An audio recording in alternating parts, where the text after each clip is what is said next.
again, saying that I'm sure. Hey, what's up? Welcome to the r/AITA live stream. We can't say the A word for the first 30 seconds or I'll get demonetized. But right now, I'm just going to get straight into this story. And because I like you guys so much, we're going to hop right into the one that was in the thumbnail. So this story says, AITA for telling my son that he is obviously gay. Not a good start whatsoever. Here we go. My son, 17 male, has apparently been in the closet for the past 7 months. So my son is fairly masculine / straight acting, if that makes any sense. However, he's very obviously had a boyfriend, 18 male, for the past 7 months. He sometimes baby talks to this boy, hugs him all the time, has called him handsome, share clothes, sits way too close to each other. This person does a lot of typos. Sits way too close to each other to the point where they're basically cuddling. He closes his bedroom door when with him, but not with any other friends. Sees him like every day, buys him gifts, and for the past 7 months, he always smells great, has his hair fixed really nice, and dresses nicer, among other things. Today I asked my son if he was going to invite out Farage. Today I asked my son if he was going to invite his boyfriend on our trip. They just completely forgot any sort of identifier for who was going to invite there. So today I asked my son if he was going to invite his boyfriend on our trip, and he got awkward and said that's not funny. I asked what he meant, and he said I'm straight, that's not funny. I laughed when I realized he was serious, and I laughed, and when I realized he was serious, I started laughing even harder. I told him that he was very obviously in a relationship with a guy, and he did a terrible job at hiding it. He got emotional and started asking me not to tell his dad. My husband already knows. Like I said, it was obvious. Then he got upset, saying that I outed him when he wasn't ready. He hasn't said a word to me in a couple days. Am I the asshole? Like, can you not hear what your son is saying to you? Oh, wait. Grayson Reynolds, thank you so much for the $10. Can't watch it with audio. Just came to support. Yo, thank you so much. I appreciate the hell out of that. You're mad generous. But, like, is this lady not listening to her son at all? Like, he says he got upset that he was outed by her and that she laughed in his face when he said he wasn't gay. Like, one, you don't know for 100% if they're actually dating or not. And two, like, even if you do, like, it's not your choice to identify when this person is comfortable confirming that information. Like, you just don't, I don't know. What do you guys think? Yeah, completely oblivious. I think you used the wrong title, by the way? Oh, no. Oh, no, guys. This is not good. I switched the title when I went live. Let me see. Oh, jeez. Let's see. Content. Live. Yeah, what the heck? It didn't do any of the stuff.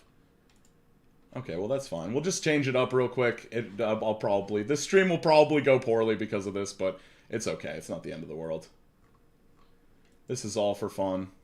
Oh no, everything's being mad slow. Anyway, this mom is not good. She's not doing a good job of this. Like, when somebody doesn't want to, like, admit to something or confirm something and they're just telling you a certain thing, it's like, you kind of have to read between the fucking lines of what they're saying and not push it, you know? It's really uncomfortable and just really, like, unaware of how somebody might feel about that. Am I the antagonist?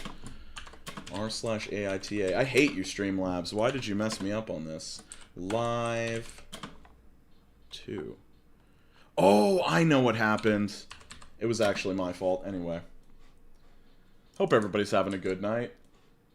I always try and start these streams off really strong so that they can, like, be good content afterwards, but I'll probably put a little thing in the comments. So, all the title and thumbnail should be good now, guys. One sec. Okay. Here we go. Now we're balling. Now we're cooking with gas. Alright, here we go. Everything is cool. Everything is awesome.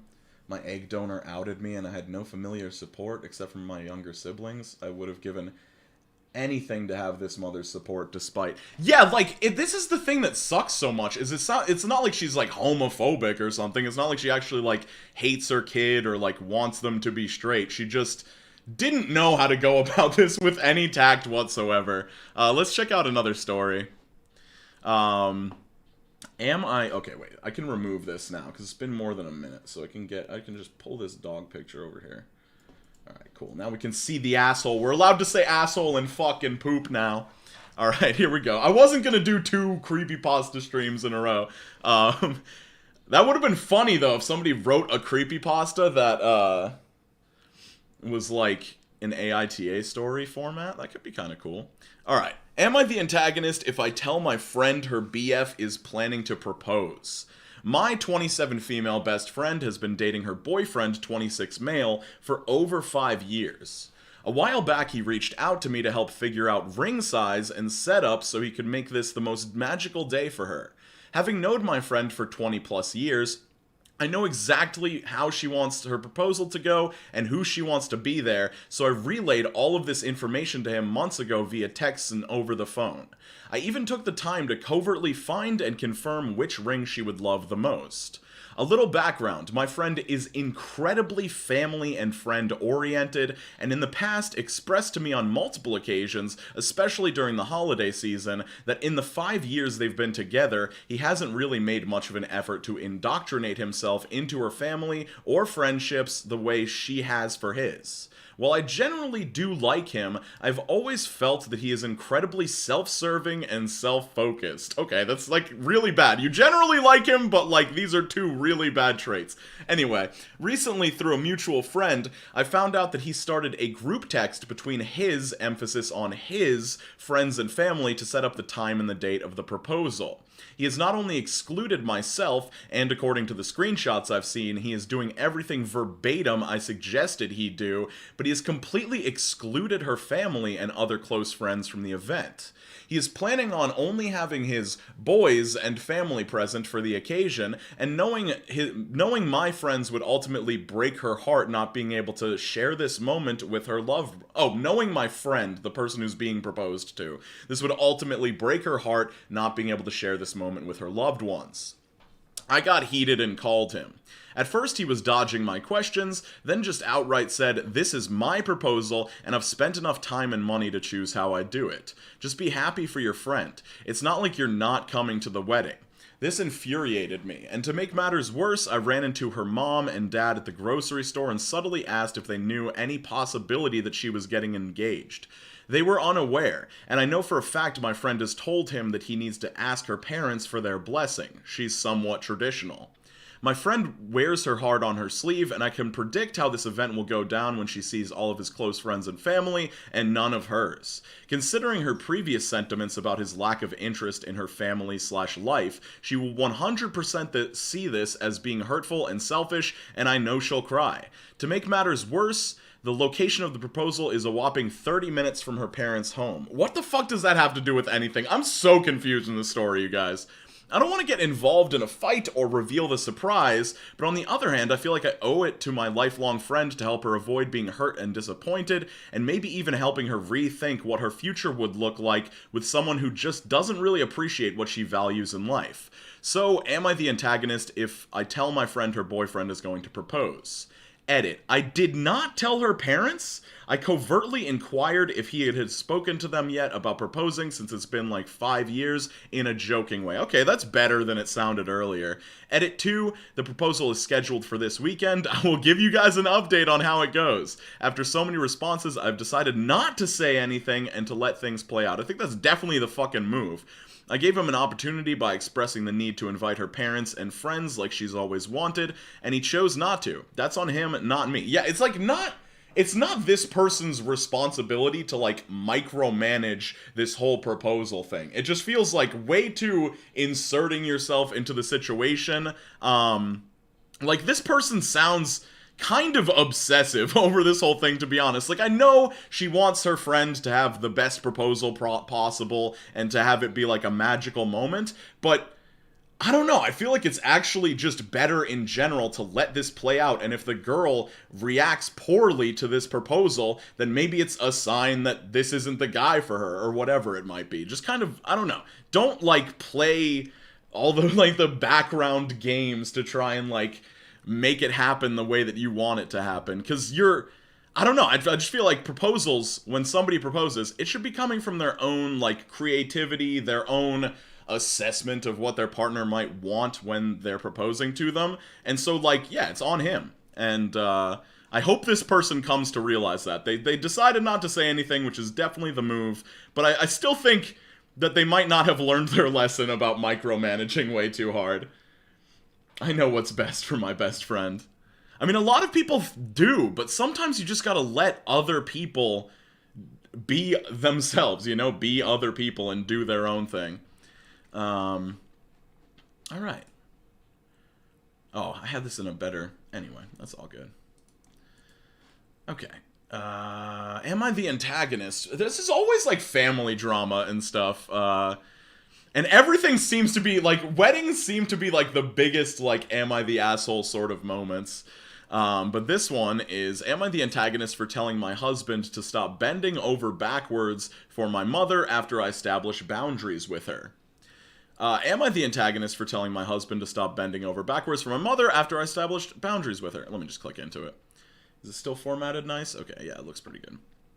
For starters, my husband has parent issues. He was abandoned by his biological parents and put into foster care as a toddler. He never had a stable home as he was bounced around different families until he turned 14, then spent 4 years in a group home. That sounds really rough.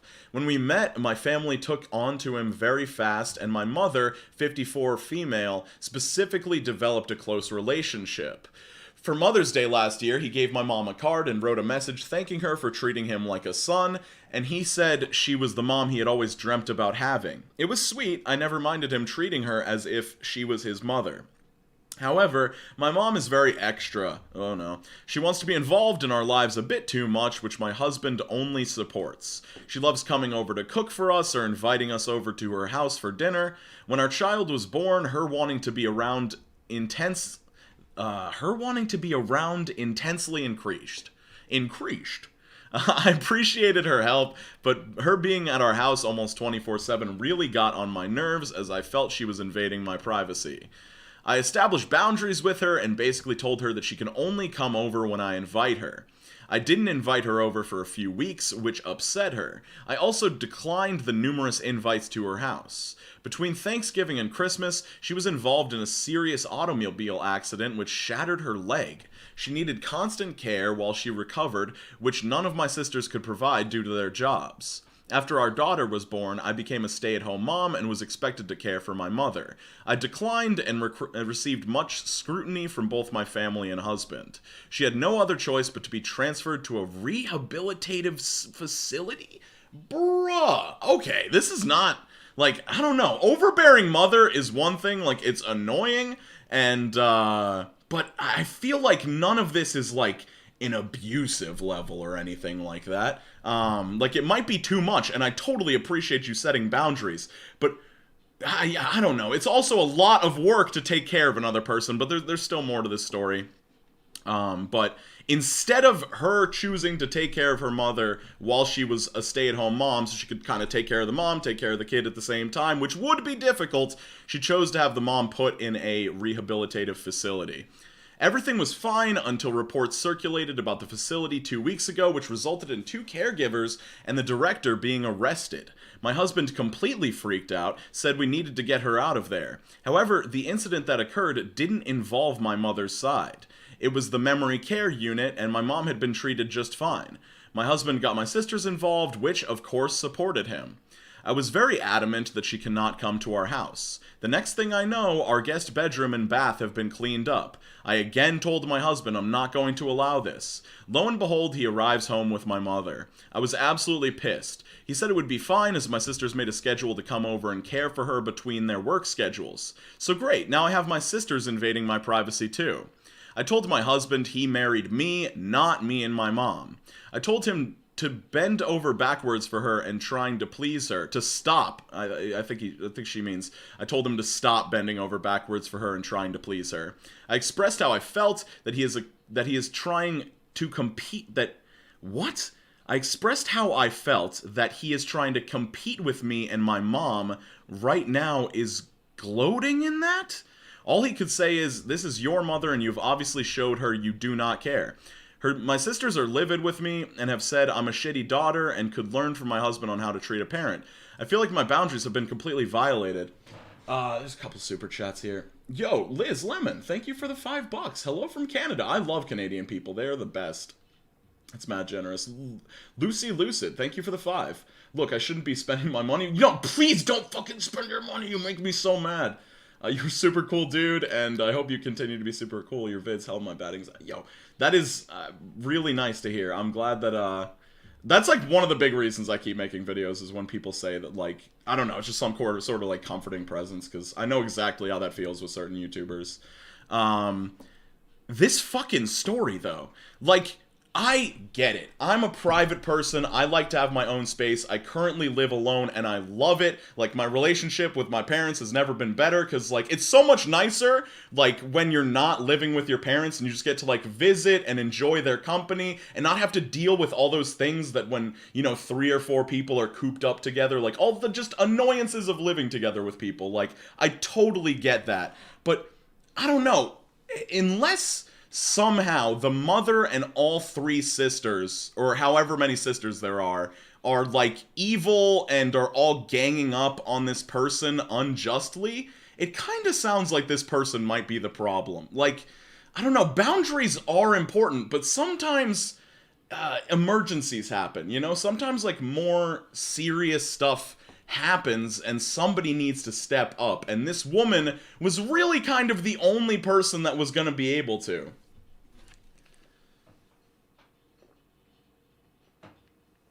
Being a stay-at-home mom and then having to take care of her mother on top of that, I mean, at least the sisters and him will take care of the mother while she focuses on the kid. It sounds like they're trying to make it as good as possible for her.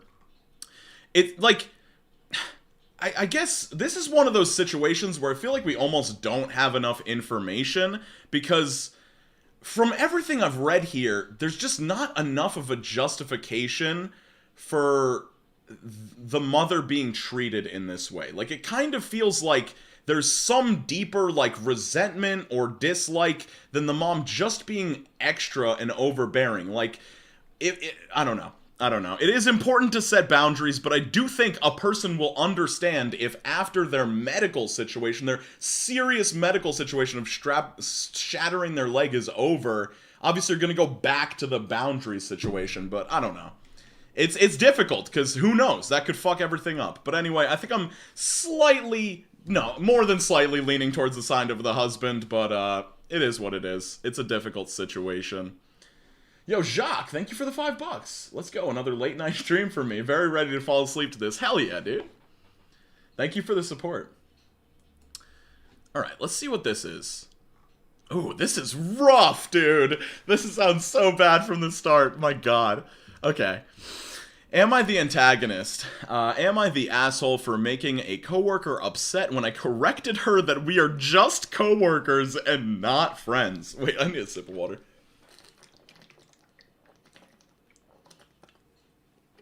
Stay hydrated, guys. Oh god, man, my throat is really fucked. I've been singing a lot today. Kind of a weird post, but it just happened, so I want to know if I'm the asshole. I just left a job that I had for over 2 years. During that time, I just had to come. During that time, I had come to like many of my coworkers, but didn't consider them to be friends, as, in my opinion, friends are people who you hang out with and are able to text/call out of the blue. I understand that my opinion of friend may not be the universal definition. Yeah, this person is going to get super hung up on definitions and then just completely botch this social situation, I can tell. My definition of friend might not be the universal definition of friend, but I've used this definition in my life, and I consider the people who fit the above description friends. All others are coworkers and colleagues. So if I don't hang out or text you about non-work related things, then I am not your friend. I think on a technical level, that's not bad, but it's gonna get them into a bad situation. On my last day at work, a former coworker of mine kept saying they would miss me and kept referring to me as their friend. I reminded them that while I enjoy their company at work, I don't consider us to be friends. They were confused as they thought we were. I reminded them that every time I asked them to hang out outside of work, they would say no and give reasons that ranged from understandable to ones that were, well, obvious that they didn't want to hang out with me. I soon realized that maybe we weren't going to be friends and that I had a coworker who was a colleague that I could talk to during work hours. I let them know that I only consider people my friend if I hang out with them outside of work. They tried to laugh it off as if I was not being serious. Yeah, I would too. I told them that I was serious and that I would consider them a coworker. They got upset and said that friends come in all different varieties and that we were friends because of the conversations we had at work. I politely informed them that while they might see this as a friendship, I did not. I saw us as coworkers. My coworker got quiet and didn't continue the conversation. They then called me an asshole for making them upset. I was so confused as it was a cordial conversation. Am I the asshole for making my coworker upset that I didn't consider them a friend?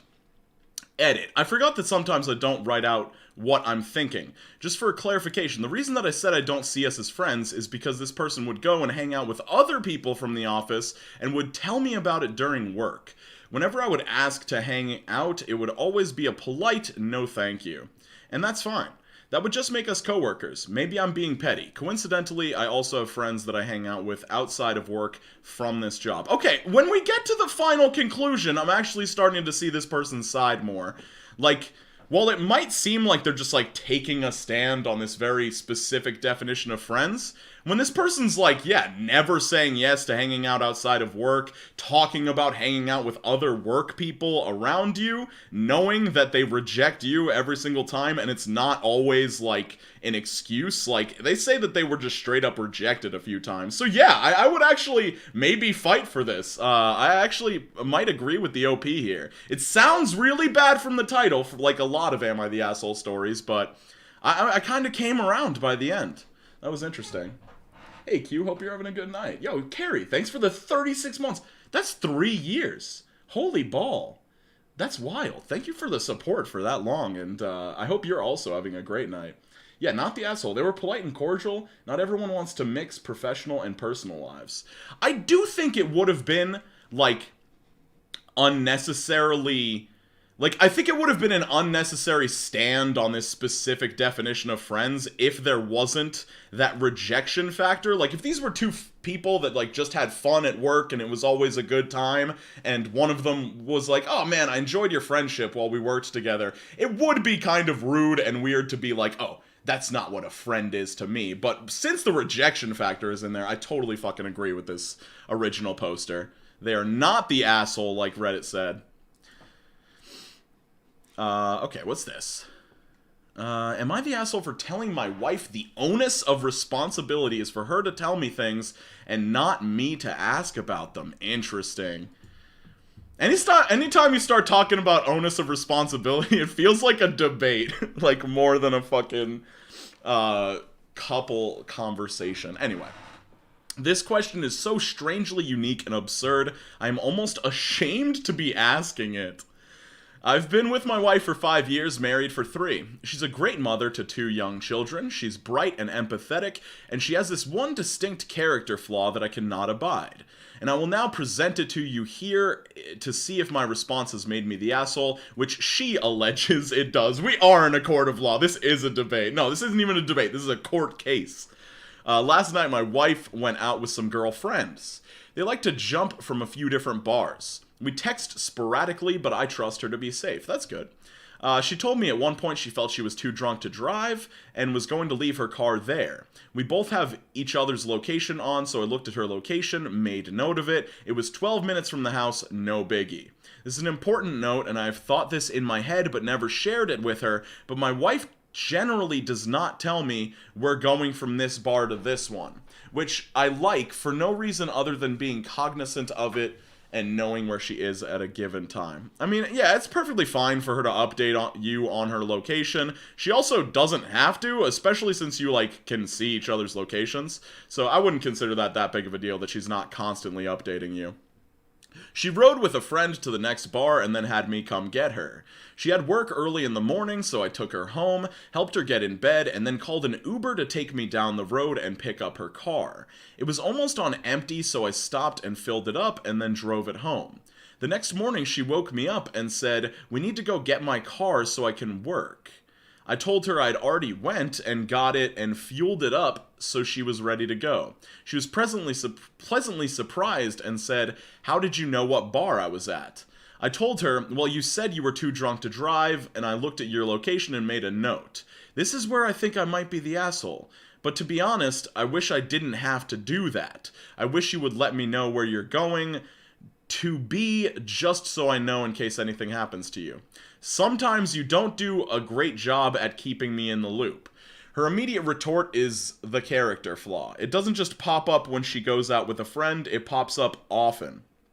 She says, "Well, you didn't ask." Oh my god, my burps are burping. I'm sorry, anti-burping man. I had to take 2 breaths and respond, "The onus of responsibility is on you. The one that is going to these places, to let me know when you are leaving at one or doing something at another one. I'm not just going to intermittently check your location and try to read your mind." And she let me know that I was being a real asshole here. Yeah, you were being an asshole. Like, this is so pointless. Why are people so bad at fucking communicating with each other? This is, like, deeply frustrating to listen to read out. James, thank you for the $2, my buddy. I hope you're having a great night, homie. This is fucking so dumb, dude. This is, like, really dumb. Like, if you want her to update on her... Okay, if you want your girlfriend, your wife, your partner to update you on their location when they go out, when they leave the house, you say, "Hey, can you shoot me a text if you're going from one bar to another?" Like, request that from them. Like, he never says in this story that he asked her to do this at the beginning of the night, and then she didn't do it. He just said that she didn't just offer up this information, reading his mind that he actually wanted it, you know? Like, I don't know. This is just kind of asking a lot. And the fucking whole onus of responsibility shit is just mad cringe, bro. Alright, let's try and find a couple more stories. I mean, we're going for a while. This is gonna be a decently long stream. Wedding, deceiving my wife. Deceiving my... Why are we deceiving wives? Am I the antagonist for being pissed at my future spouse for refusing to wear sunscreen and getting sunburned 3 days before my wedding? Am I the antagonist for telling my wife I would wear a suit to dinner if she wears a nice dress? What are these freaking disputes between people? Am I the antagonist for not respecting who a client wants to speak to? Okay, let's check this one out, because it's work-related and it's not wedding-related. Also, thank you everybody who's here right now. You guys are super chill, very cool peeps. If you like the stream, be sure to like the stream. And fucking stay hydrated. If, like, listen to this, put on some headphones, grab a glass of water, like, have a good time with it. I almost never drink out of actual glasses these days. I just, like, refill bottles of drinks that I get with water. And, it's a nice way to have, like, a really large container of water on you at all times, so you don't have to fill it up too often. Am I the antagonist for not respecting a client... Oh, am I the antagonist for not respecting who a client wants to speak to? This actually involves a few of us at my office. We are a public agency and he is a public employee, so this isn't a case where a client can take their business elsewhere, but it's the easiest way to phrase the title. We are the only place he can contact since it regards employee benefits. Oh, I'm not sure if I'm going to get lost in the weeds of the technicalities of this business, but we'll see. The person in question is a man who has severe issues talking to women. He's been problematic caller and in-person contact for the past few months. He does not want to speak to a woman on the phone, correspond with one by email, or talk to a woman in person. It's very much a cultural thing, not something where he feels unsafe. He's made it is this like a religious thing? Because, I don't know. He's made it abundantly clear that he won't listen to what a woman has to say. Wait, but you said it's a cultural thing. But anyway, we've decided that it's nonsense and have deliberately had him speak with women in every possible contact scenario. Women who are willing to do so, of course, and the intent being to absolutely never allow him to speak to a man like he wants to. To the point where, as soon as we realize it's him, male staff will call one of the women who will calmly provide information while ignoring his objections. Note, he is always provided with 100% accurate information. We are absolutely doing our jobs in that respect. We tell him what he needs to know. He's hung up on calls, tried emailing the general inbox, tried escalating to the director. There's no more information in this story that I need. Yeah, a guy that refuses to talk to a woman, it's just weird. It's just weird, and I think you're perfectly within your right as a business to make him talk to women, because he's cringe. Eric C., thank you for the $5. Does Coke Zero count as hydration? I'm not sure. Like, I know that it's like mostly water. I just don't know if it actually like I don't think it hydrates you as good. I do use like drink mixes, but I don't fucking know. I'll have to research that. I need to do my hydration research, you guys. I'm dropping the ball. I need to provide any water-based question needs to be answered immediately by me. Eric C., thank you for the $5. Yo, calling it fake story? I kind of agree. I like, it seems like a very weird scenario.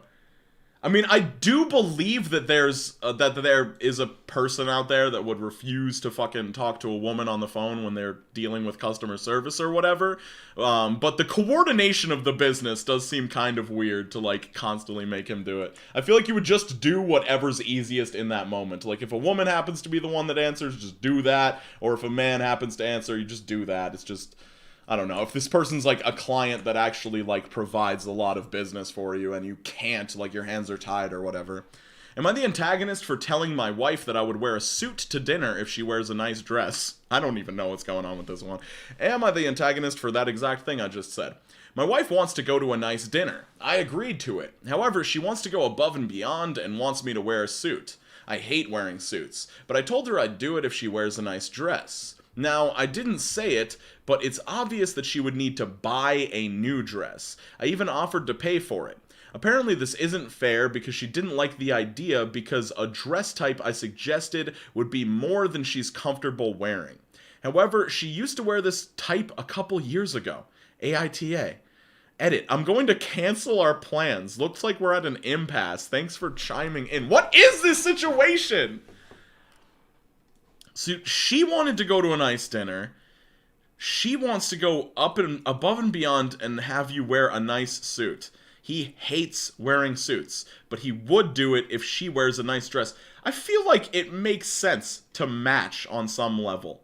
Like, none of this, it's all bad. These two people, they deserve each other in the sense that they're both really fucking weird about, like, the requirements for this sort of shit. Like, it's just, neither of them sound likable at all.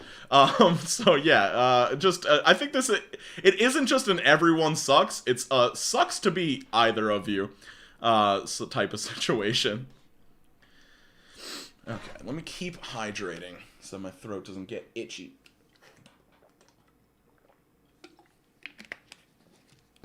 Am I the antagonist for being Am I the antagonist for being pissed at my future spouse for refusing to wear sunscreen and getting sunburned 3 days before our wedding?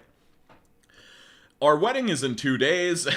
It's a meme within my friend group, actually. Our wedding is in 2 days, and we are having a destination on a beach resort, and yesterday they spent a few hours at the beach with their friends. So since we've been dating, they've never understood the importance of wearing sunscreen. Skin cancer runs in my family, and I am hyper cognizant about this. That shit is really important. They are not. I've constantly had to parent them when it comes to this, make sure they apply sunscreen like they're a kid, and it's frustrating. We've been separate doing things with our respective parties, weird fucking comma usage here, so I can only make sure that they put on sunscreen first time I see them in the morning. Yesterday I got them to put it on, and around 9 they went out, and I went to see my friends. I didn't see them again until 5, and when I did, they were beet red all over. I asked them what happened, and they said they forgot to reapply sunscreen. I was very upset, and here's why. Obviously skin cancer, and second, this means they are going to be red at our wedding and in our wedding pictures. They're going to be red.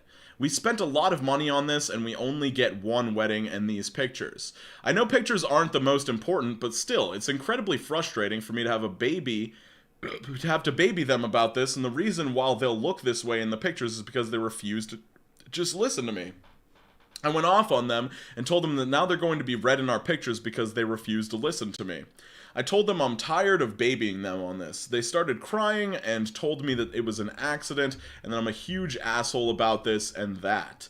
We argued about this and it wasn't resolved. Am I the antagonist? Like, so usually you might assume that weddings aren't that important, like it's not that big of a deal, people take weddings way too seriously, but I kind of disagree. Like, one, obviously the skin cancer thing. Like, I'm not gonna say it's as extreme as having a preference for somebody who, like, smokes or not, but if somebody's constantly going to neglect this thing that can cause them cancer, it's like, I feel like that's a valid reason to be, like, upset. And to have to constantly remind them and then have them forget, and now they're gonna be red at the fucking wedding. Like, I know it's like a joke, you could probably laugh it off. I've made comments like that about wedding shit on this subreddit in the past, but I do think it really sucks to have a super sunburnt partner for your wedding. That's definitely just a really random thing to happen. I don't know why somebody would do that. So yeah, I do think it's kind of an everyone sucks, because it just kind of sounds like an incompatibility thing between these two people. It's really scary to me that so many people post these stories on Reddit about things that are happening right before a wedding, and it kind of sounds like this relationship is not gonna work, bro. It is a funny story. NTA, nothing says wedding prep quite like a healthy dose of skin cancer. She's gonna be looking like a raspberry cheesecake at the wedding. Hey, yo, he is white. You could also Photoshop it. I think Photoshop is definitely an option. I think the sunburn aside, it sounds like this whole thing of, like, one partner wanting their partner to do something very much and them never doing it and them feeling like they need to baby, like, either way you take it, I think that's gonna be, like, a problem moving forward for these people. But what do I know? I don't know what the fuck's going on in their lives, but this situation just sounds bad. I keep getting a catch in my throat. Alright, what is this? Oh yeah, deceiving my wife. One of my favorite activities. I think it's something you would just laugh off after a few years. I could totally see it going that way. As long as they don't keep arguing about, like, random shit like that. Am I the antagonist for deceiving my wife into joining me for my drive to work? I, 73, nope, not 73, I, 37 male, and my wife, 31 female, live in a suburban area. I commute to work in a nearby city every day, and she stays at home. We have no children. My commute is generally about 2 hours. I can shorten this by 10 to 20 minutes with some good timing and luck. What, your commute is generally about 2 hours? Oh my god. Oh my god. I can shorten this by 10 to 20 minutes with some good timing and luck, but for the most part, it's a long commute. Now, what has often been a sort of friction in my marriage is that 9 times out of 10, the moment that I step in the door, my wife asks me to do something.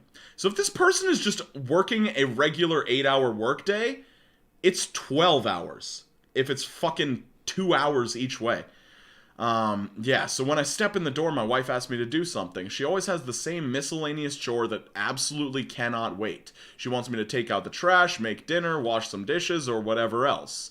I told her time and time again that I need a bit of time to unwind from work, and then I'll happily do it. Last Thursday, after I asked for her for time to relax, she said that I had 2 hours to relax after work. Bro, shut the fuck up. Are you kidding me? That's insane. It's... Only the most ignorant of human beings could ever actually say those words and mean it. Hey, yes, new Q content to chase the Sunday scaries away. Yo, yeah, Sunday fun day, bro. Thank you for the $5, by the way. That's mad generous. I almost forgot that part.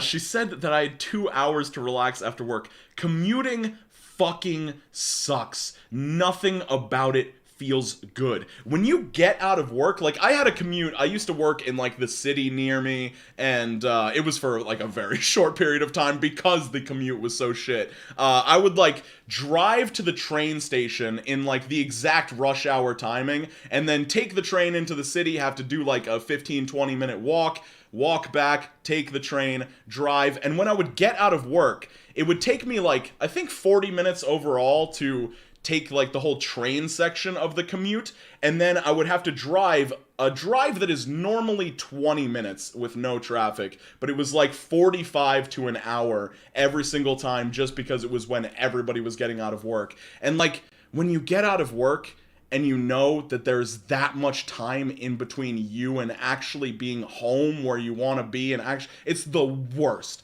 So yeah, she has no idea what she's talking about. She insisted that my commute home was plenty of time to listen to music and unwind. When I explained that driving in traffic was probably more nerve-wracking than work, she said I was just sitting on my butt. Oh my god, divorce this woman. This is miserable, bro. This Monday, I woke her up with me and said that I had a special surprise for her. She assumed that I had taken the day off work and we were going somewhere special. She got dressed and we got in my car. I got to the freeway where I told her that we were going to spend the next 2 hours sitting in traffic together. Seeing as she considers that leisure, she immediately got upset at me for lying to her. We argued for about 20 minutes until she stopped responding. Then she started watching Netflix on her phone. Then she asked me to drop her off somewhere so she could Uber home. I did not. Okay, we're getting into like holding someone against their will territory, but like I totally understand why he's doing this. We get to my office building and she immediately jumped out of the car to find something to do. I went to work as usual, but after I finished she was nowhere to be seen and not answering texts. Okay, this story is fake as fuck. I went to work as usual. Like, you're just letting your wife disappear into the fucking mist around you? Like, how? How and why? But after I finished, she was nowhere to be seen and not answering text. Finally, I called her and she picked up the phone to tell me she had taken an Uber home in the afternoon, then hanging up on me. Since I did this, she hasn't said more than a word or two to me at a time. Yeah, I can understand why. She seems to be really upset. Did I take this too far? Like, yeah, this is fake as fuck. There's just no way. Because, like, yes, it's completely insane that she would say, oh yeah, 2 hours of sitting in traffic, that's relaxing, you can listen to music and unwind. It's fucking miserable to do that. And I can totally understand wanting to, like, actually show her what it's like. Like, especially with this kind of gotcha that, like, hey, you want to come sit in traffic with me? Because it's such a leisurely activity. But yeah, her disappearing once he got to work, like, you're parking at work. You get out of the car and start walking toward the building, and your wife gets out of the car and starts walking somewhere else, and you're not like, oh, where's my wife going? Like, what's happening? Like, this is a relationship ender sort of fucking situation, if this was anything close to real, but I do not think it is. But interesting premise. Like, honestly, I'm gonna start treating these fucking Am I the Assholes like they're just creative writing projects. This is a decent one.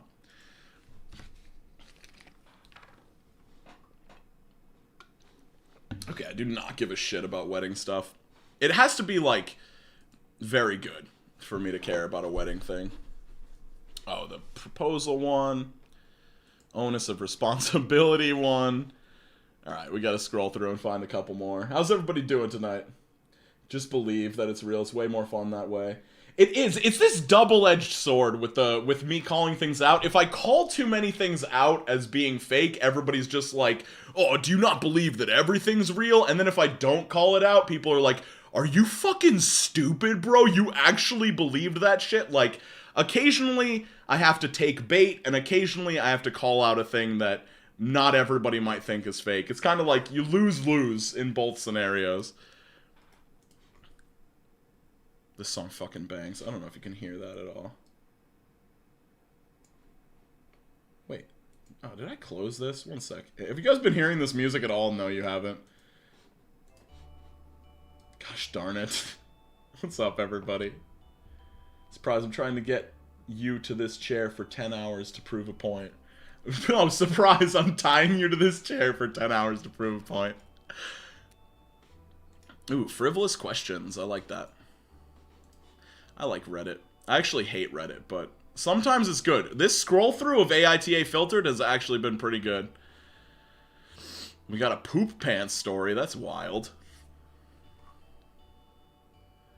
Poop. We got double poop stories. Okay, we might be going on a poop arc here, guys.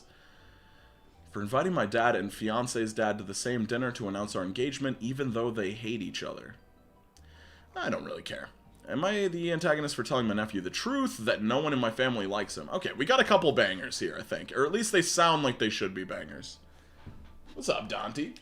Oh my god, have you ever, like, had something where the cap is already off, and you go to twist it, and you just feel the frickin', I don't know what these are called, the ridges of the cap thing, and it feels really weird? I don't know. I'm probably...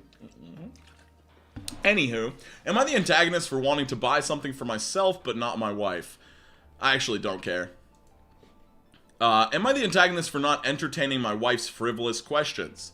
My wife, 26 female, will neurotically ask me, 29 male, questions for reassurance. For example, when we leave the house for several hours, she will ask me whether our dog will be alright while we're gone. When I provide an honest answer, I don't know. Shut the fuck up, dude. Nobody knows how to talk to people. I fucking hate this shit, dude. She becomes extremely hostile and upset towards me. Therefore, my lone option is to say yes, or else an argument will ensue. Yeah, because when someone's looking for reassurance, you just tell them yes. You don't say, well, can anybody really be certain about anything? You know, it's like there's always a chance of something bad. She could choke on something. She could drown in her water bowl, you know? You really don't know what could happen to the dog when we're out. Obviously, I suspect our dog will be fine, but I cannot guarantee it. E.g., house fire, burglars, etc. It's an average dog being left alone in an average home located in an average neighborhood. The question irritates me because I have no additional insight into whether our dog will be alright. My wife knows that. I'm no veterinarian, nor can I see into the future, so why continue to ask me the same question?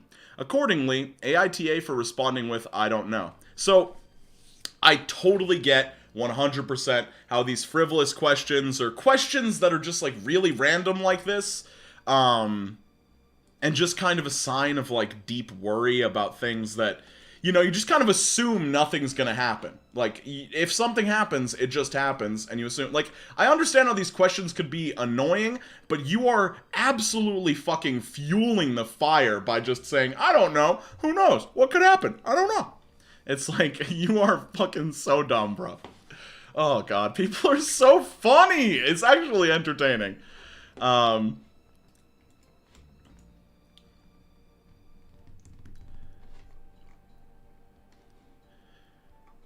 Okay.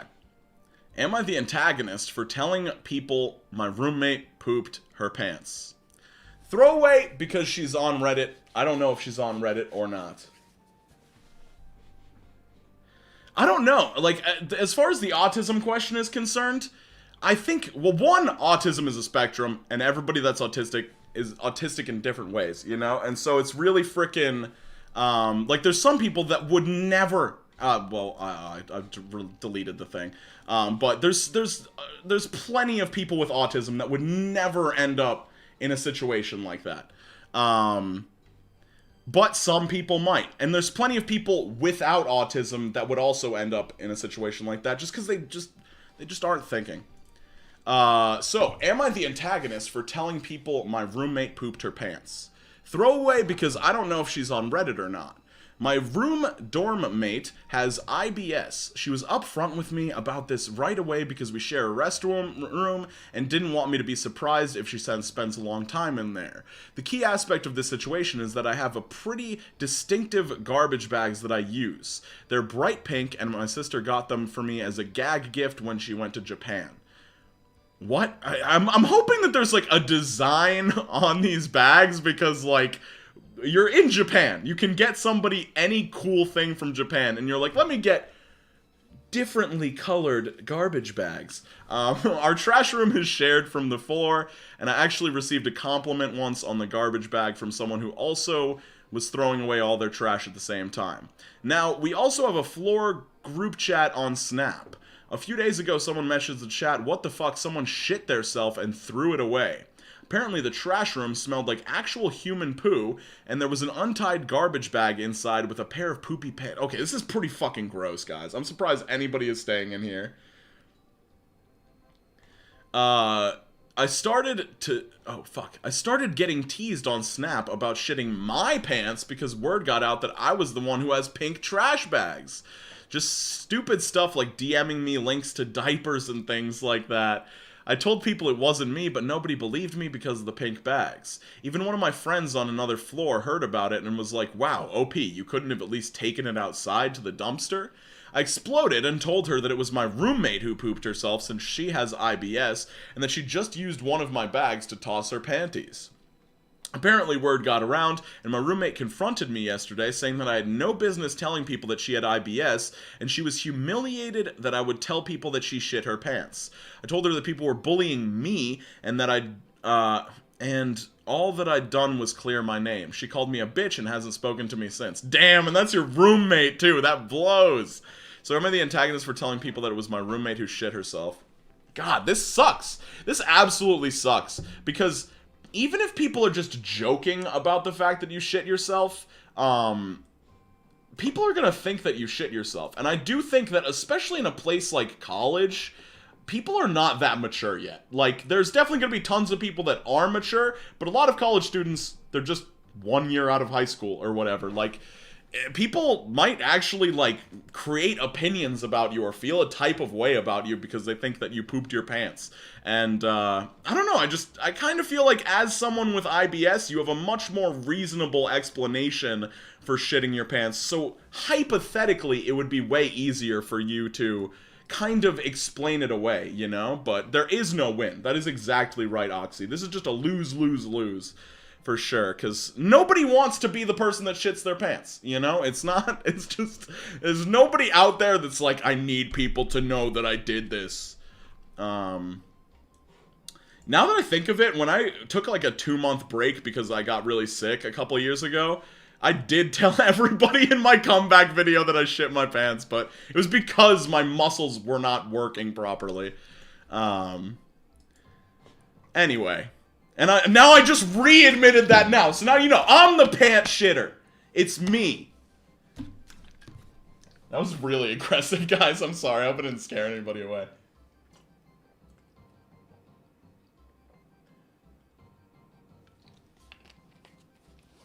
If you find a poop in a bag, it's your responsibility to start a rumor about somebody.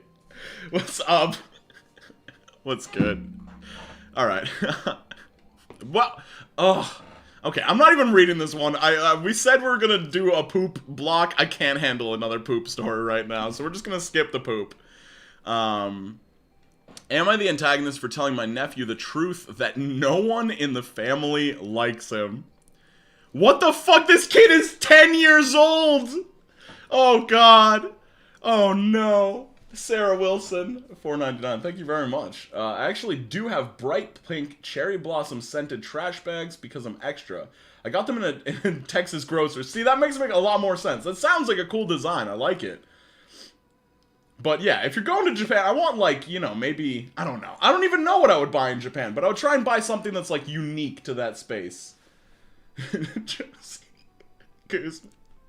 I poop my pants. I poop my pants. Thank you for the $1.99. That's mad generous. Alright, am I the antagonist for telling my nephew the truth that no one in the family likes him? This involves me, 25 male, and my sister Diana, 31 female, and her son Darius, 10 male. I get along with Diana just fine, but I won't pretend I like Darius. Darius, I think it can go either way. I think he's an entitled brat who has gotten away with crap far too many times. Hopefully it's not actual crap, but we'll see. I don't think Diana has ever reprimanded him. Every time the little shit acts up, Diana makes excuses for him. He's already been suspended from school for stealing, he's a bully to all of his cousins, and I know for a fact that no one in my family likes him at all. Both of my parents cannot stand him. My mother, a woman who could find love in her heart to babysit a honey badger, refuses to watch Darius at all because of his behavior. My father will take out all the grandkids to fish every few months, except for Darius, because he's too tempted to throw him out into the lake and drive off. His words, not mine. On Monday, I got a call from my sister who panicked because she got called into work. Darius was out of school, and her babysitter was not available. No one else in the family will watch Darius, so I told her to drop him off, and I would watch him. It was a nightmare. Darius was mad that he had to spend his day off at my place. He refused to do anything I offered, made a mess in my bathroom, harassed my dog, and had a tantrum because I would not let him use my work computer to play games. By lunchtime, he was frustrated. By lunchtime, I was frustrated beyond all belief. I made him mac and cheese, and he demanded I take him to Wendy's. What a fucking power move. That's a Giga Chad move right there. He refused to eat and eventually dumped his bowl of food on my floor. At that, I just kind of lost it. I didn't yell or get aggressive at all. I just sighed and asked him if he realized that everyone... Okay, this is the important part of the story. I can't flub my words. I just sighed and asked him if he realized that everyone in the family literally despised him. You're talking to a 10-year-old child. Alright, great. That's definitely not going to affect him psychologically in any way. I explained that he was at my house because Grandma and Grandpa cannot stand him, and in fact refused to let him come to their house because he acts like a little shit. I won't lie, it got pretty brutal. He started crying and locked himself in the bathroom until he came out and sat and watched TV, and my sister came and got him. I told him what happened, and I and her got into a massive argument as well. She called me cruel, and I told her that she's to blame, and he would have to leave, and he would have learned eventually. My family is split on this. My dad thinks the little shit deserved it, while my siblings have mixed opinions. My mother has told me she's staying out of this, but I feel the need to apologize, do it, and move on. What do people think? Edit. Okay, the early consensus is that I'm an asshole. That's fine. A little info, we've talked to Diana about this before. My parents sat her down and told her that they will not watch Darius because of how he's behaved, and she needs to do something else. We've all had talks with her about his bullying of his cousins. She has done nothing. You're targeting the wrong person.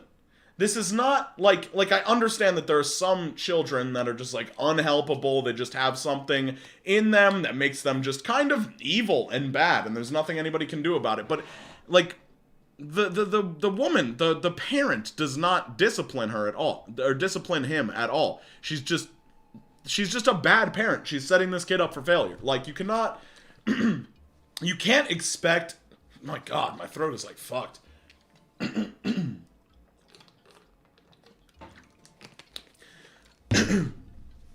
You can't expect a 10-year-old to just figure these things out on their own. Like, they need to be told by somebody, like their parent, how, like, what is right and what is wrong, and be reprimanded and have certain things taken away from them if they do something wrong, or timeouts. I don't know how to parent a child, but you gotta do something when bad things happen. And it's not, like, I don't know, it's just, it also does not help at all.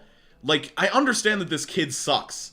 One, it's not his fault that he sucks, or it might be partially his fault, but the parent is not setting him up for success. But it's only gonna fuck him up to let him know that everyone in the family despises him. Like, I don't know how that helps in any way, other than letting you feel better in a moment because you got to vent at a child. Like, you should be freaking out at the mom. You should just be losing your shit at the mom. I don't care if you yell at her until your fucking face is red. That would at least be the correct person being attacked, you know? No, the Wendy's was the coolest thing, James. The Wendy's was the sickest thing. It's dumping food on the floor, bullying, it's all bad stuff, but I definitely think it's impossible to know if this kid is actually just some evil bad seed when the mom doesn't try to do anything to fix his behavior. Okay, we gotta scroll through and find some new posts. I need to stay hydrated.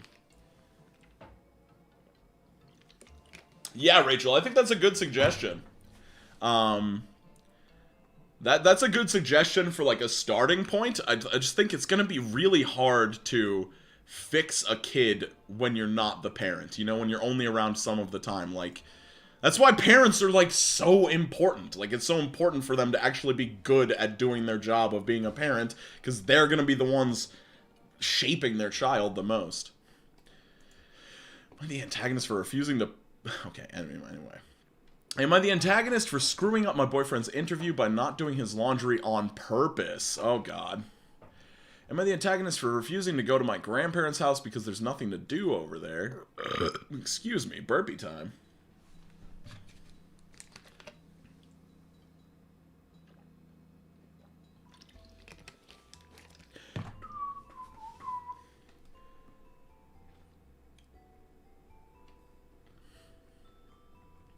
Alright, what do we got? Am I the antagonist for objecting to a group of people coming in and playing a loud game at my table in a coffee shop? That sounds fake as fuck. Let's check it out. Am I the antagonist for yelling at some chicks that were preventing me from taking my drunk girlfriend back to her place? Got removed. Stinky poopy. Alright, we need more stories. Tell my GF I don't speak her language. Am I the antagonist for no longer accepting calls from the previous owner of my house? Who cares, bro? Am I the antagonist for not taking my sister to the ER in my new car? Okay, let's just start off with that one. That one's too good to pass up. Am I the antagonist for not taking my sister to the ER in my new car? My 31 male, sister 27 female, decided to use a power washer yesterday and cut her leg and needed 14 stitches. I'm not exactly sure how she managed to do this to herself, but this isn't the first incident she's had. She's frequently careless with power tools and often tries to do things herself when she shouldn't, leaving messes behind or getting herself for her. This sounds exactly like one of the previous Am I the Asshole streams where somebody tried to like save a cat that was in a tree that didn't really need to be saved because they just constantly do risky things for no reason. Oh my god, my throat is so bad for this stream. I'm so sorry, guys. I think I spent like more time sipping water and clearing my throat than actually fucking reading.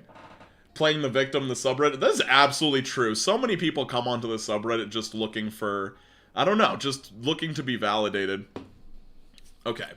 So she's frequently leaving messes behind using power tools and getting herself hurt. I was in her neighborhood visiting my friend when the incident happened, and I guess she saw my car across the street because she called me and asked me to take her to the emergency room. Now I have a new expensive car with leather seats, very high end. When I saw the state her leg was in, it was very messy, she didn't do a good job cleaning it up, and it would definitely ruin my car. I asked her where the keys were to her car, and she said I'd take her in her car, but she said that she dropped it off at maintenance that day, and then started to get into my car. I said no. She should stay there, and that I'd find an alternative. I went to my friends and explained the situation, asked to take his car. He's got a beat-up Toyota. He said no problem, and so I took it. I got my sister to the ER and even waited for her and took her home after. But on the way home, she told me that I was an asshole for making her wait around when she was in pain, and that there was no reason I couldn't take her in my car. I thought I found a reasonable solution, but she wasn't even waiting that long. And she wasn't even waiting that long. I'm pretty annoyed with her because I didn't need to devote my whole day to caring for her, and she should be more careful when using these tools. Am I the asshole? Edit 1. For more info, I didn't call an ambulance because you didn't want me to. Yeah, ambulances are like insanely expensive, so if you think that's the solution, it's probably not, because it's like, I think it's like something insane like $3,000 for an ambulance ride. She didn't want to deal with them or pay a hefty bill, so she called me instead of 911. If she went through the effort to get a hold of me, she would have had an ambulance there if she wanted. And plus, even after the car situation, I still got her to an emergency room faster than an ambulance would have. Time-wise, I don't think grabbing towels and stuff from inside would have been much faster. My friend was just across the street. That sounds extremely convenient, bro. Oh man, this story's fake as fuck. And his car, but anyway, we'll treat it like it's real. And his car already had supplies and towels and stuff in case he takes his car hunting, hence why he didn't care about the blood. I just thought it was a better all-around option. Edit number 2 for an update. I will offer to pay my friend to detail his car. This is so stupid. Let me just say this. Obviously, if you fucking cut yourself with a power washer, that's a pretty fucking serious thing. And you're bleeding, and it's bad, but I don't know, maybe this is gonna sound really cold, but sometimes when you get into a habit of this, and you're constantly, like, doing this sort of thing to yourself, people are gonna start to not care as much. Like, you can only do, you can only make mistakes like this so many times, when it's obvious that the solution is to, like, not fuck with this, or, like, be more careful before people start to, like, make seemingly really uncool and cold decisions around you. Like, imagine if this shit happened on, like, a monthly basis, and like you're constantly dealing with this, and you're like, why are you still using power tools, bro? But anyway, I would still call this guy the asshole, because like your sister, and you know, she probably should have gotten to the hospital as fast as possible. But also, don't fuck with power tools, bro. Chill. What's up, Quack? Am I the antagonist for committing genocide against an alien species on Mars? And then the story ends up being that, like, the alien species was gonna kill everyone on Earth. So they're actually the good guy, even though the title sounded bad. Oh, man. This might have to be a kind of short stream. We might only go for, like, 2 hours. Because this, throat thing just keeps... I keep getting, like, bubbles and chunks in my throat, and it just makes it so, like, in the middle of the story, I just start sounding like a wacky dude. Am I the antagonist for refusing to pay to deep clean someone's shoes? Yesterday I went to a spa and there was a shoe area out front. I had a pair of old white sneakers on, and when I left, I slipped them on another white pair next to mine thinking... Oh, I slipped on another white pair next to mine thinking it was my pair in a hurry to get home. That afternoon, I get a call from the spa who had the client whose shoes I had taken. They said they were happy to grab them off me directly and gave them my number to contact. That night, said clients messages me about how I've inconvenienced them and how they had to buy new shoes for that night and how they want a deep clean for their shoes. Keep in mind they are quite worn out already. They told me I owe them $60 for the service and that they would pay me to drop them off the shoes and to the spa ASAP. What? They want me to pay them and drop the shoes off ASAP. I refuse to pay for the clean. The shoes are already worn out and it seems like they're looking for a free clean. I only wore their shoes back home and left them there, so I highly doubt I've infected them somehow. Am I the antagonist for dropping off the shoes and then ignoring all of their texts for money? I have no fucking clue. I really do not know with this story, because it's just such a stupid situation to get yourself into. Like, how do you mix up 2 pairs of shoes? Like, are you looking at your fucking feet throughout the day? And this person had the exact same size of shoe as you? Like, what is happening in this world? These people are literally finding, like, glitch in the Matrix scenarios. I definitely do not think that this guy is the asshole. Like, the deep clean is insane to request that money. But I do think it's really funny that he somehow just slipped on the incorrect pair of shoes.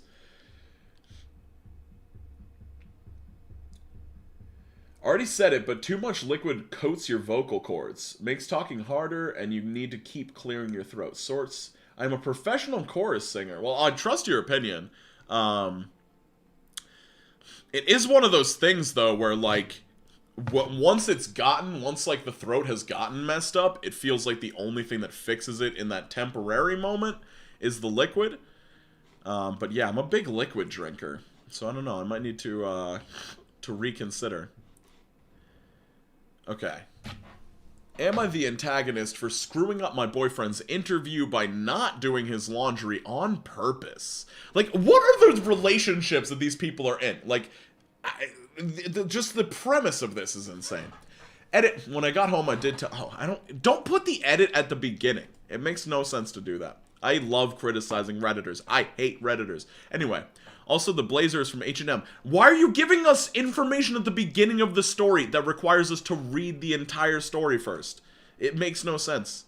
Okay, to keep this short, my 25 female, BF 26 male, had a big interview on Friday that could jumpstart his career. He's been planning it for about 3 weeks. Usually I do all the laundry and take care of our flat in terms of cleaning. On Wednesday, he told me he wanted to wear a very specific blazer and it was in the bin to be washed. I usually do laundry on the weekends because I'm a full-time uni student and I work part-time, so during the week it's hard to make time to go to the laundromat. I told him I would do it Thursday night though, and he said okay. Mind you, he hasn't been working since he graduated school in the fall semester, so since the end of December, his parents help him pay the rent until he gets a job. Anyway, Thursday rolls around and I get home from class and he's just playing a video game and he immediately asks me when I'm going to do laundry since he's very nervous and wants it to go perfectly. I'm so tired from school because I had an exam that he didn't even ask me about, so I felt irritated and say I'm going to do it later, but I'm going to nap first. I fucking hate people sometimes. He again says okay, and I'll explain why later, don't assume. But he again says okay, and says he's going to meet up with a friend for a drink to calm his nerves. Anyway, as the title says, I ended up not doing the laundry because I was tired and also partially pissed off. He was super pissed. I ended up wearing someone else... Wearing someone else? Oh, he ended up wearing something else. Why did I read it that way? And saying that I screwed him up by not fulfilling what I agreed to. I thought this might blow over since he said it went well, despite me attempting to sabotage him. But he's not speaking to me still, and has even said he might go stay with his parents over this. Was I really that much of an ass? Yes, you were, because you didn't fucking communicate, bro. Like... This boyfriend, totally in the wrong to, like, be playing video games, casually going out with the boys, when he could totally laundry his shit himself.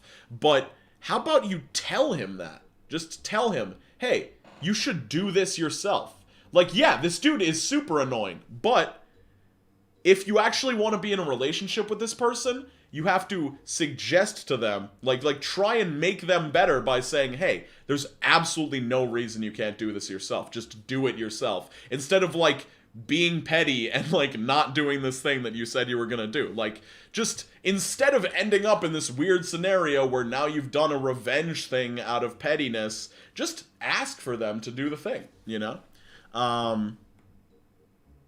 Because if this sort of cycle keeps happening where, like, you don't communicate and then you end up doing some revenge-driven thing, it's just not going to work out.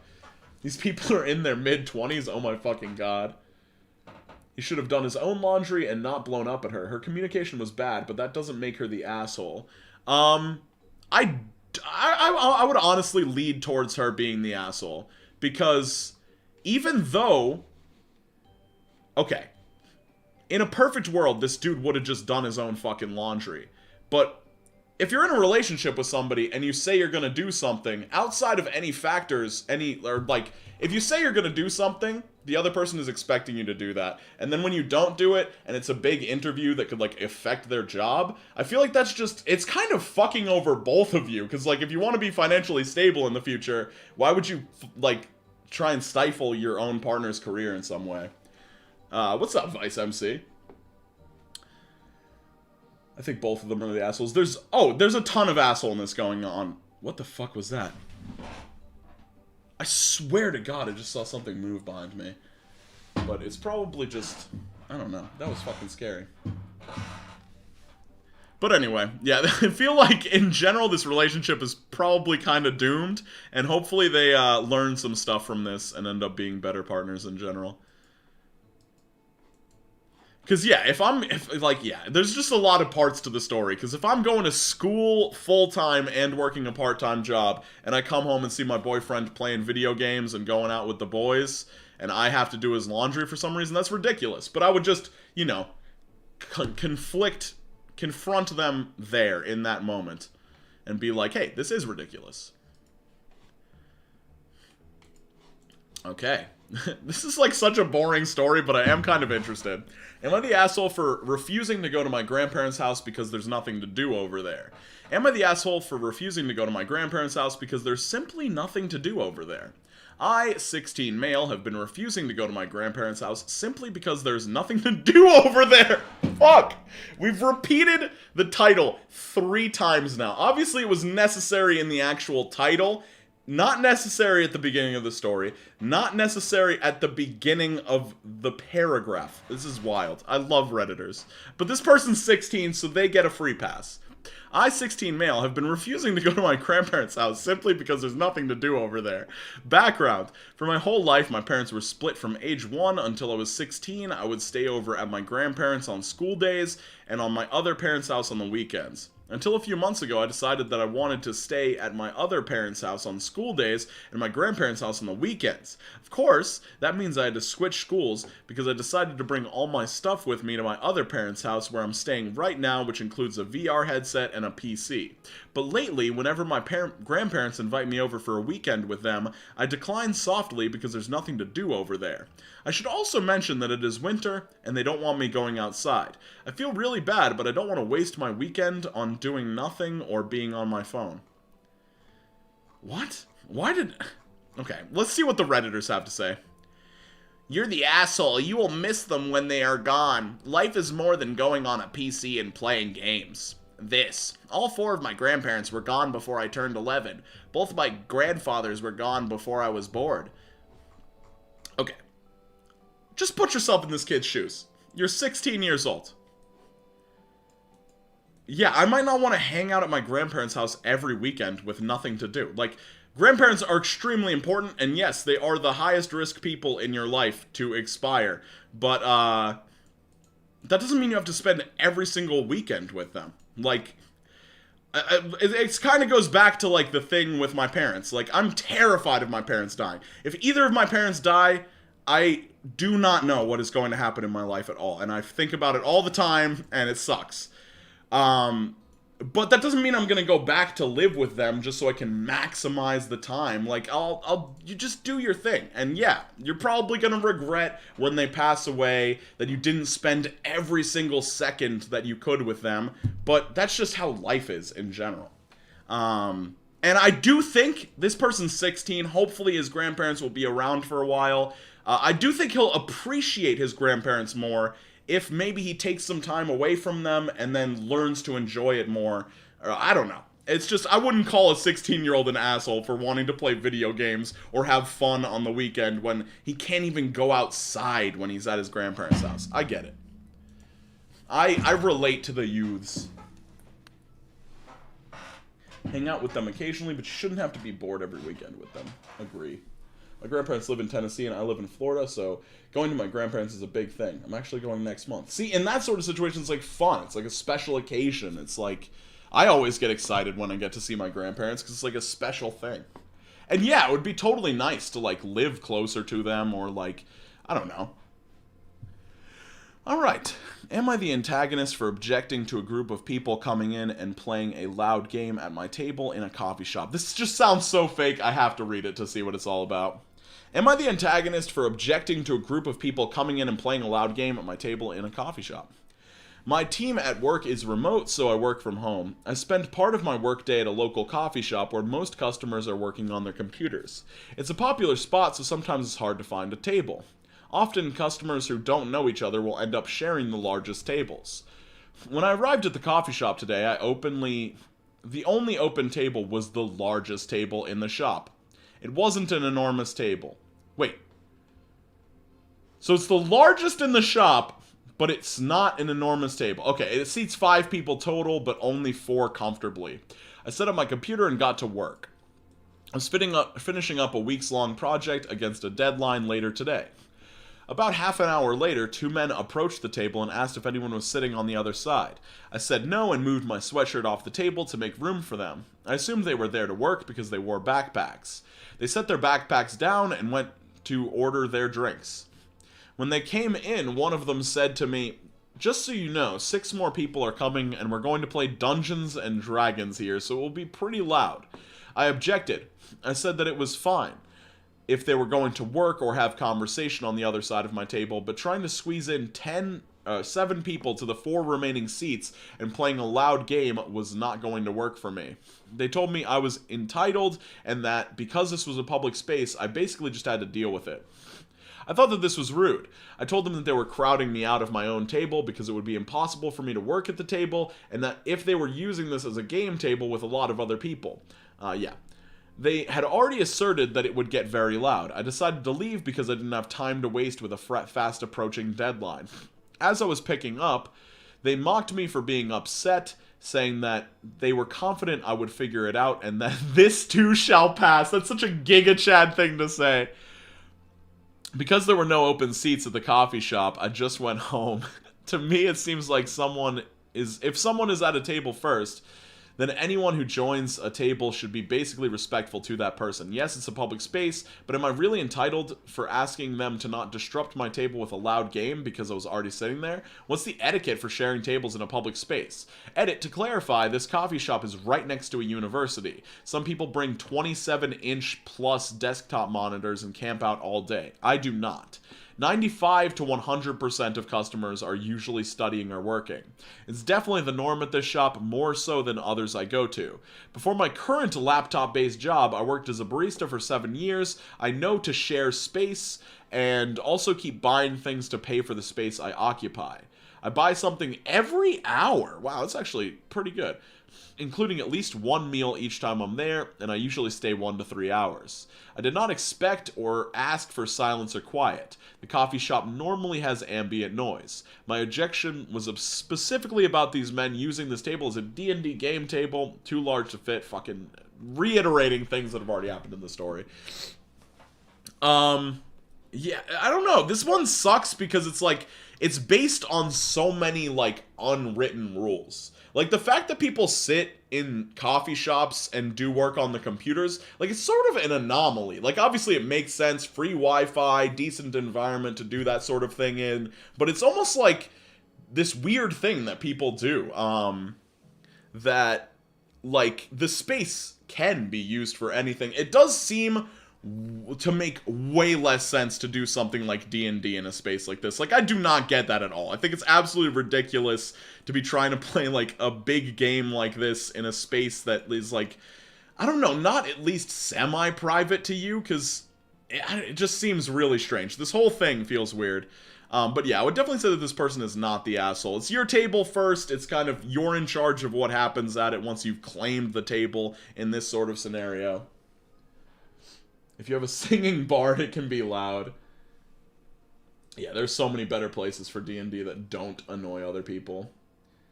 If they're near a uni, why not just play in a dorm or go to a local game shop? I mean, that makes way more sense than this. Yeah, people are just strange sometimes. Okay, let's see what else stories we got. Am I the asshole for calling out my essay? Oh my god, I hate the term SIL. It always, like, makes me weird. Let's see if it's long. If it's super long, I will not do it. Yeah, it's a little bit too long. Would I be the asshole if I traveled while my wife took care of a 3-month-old baby? Yeah, let's find out. Would I be the asshole for asking my husband to return a gift?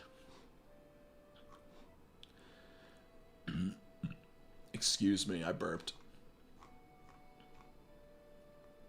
Am I the asshole for telling my brother-in-law's girlfriend she was overdressed? Oh my god. The attire, I don't know how attire causes, like, attire and clothing causes so many disputes in these freaking Am I the Asshole stories. It's, like, kind of wild.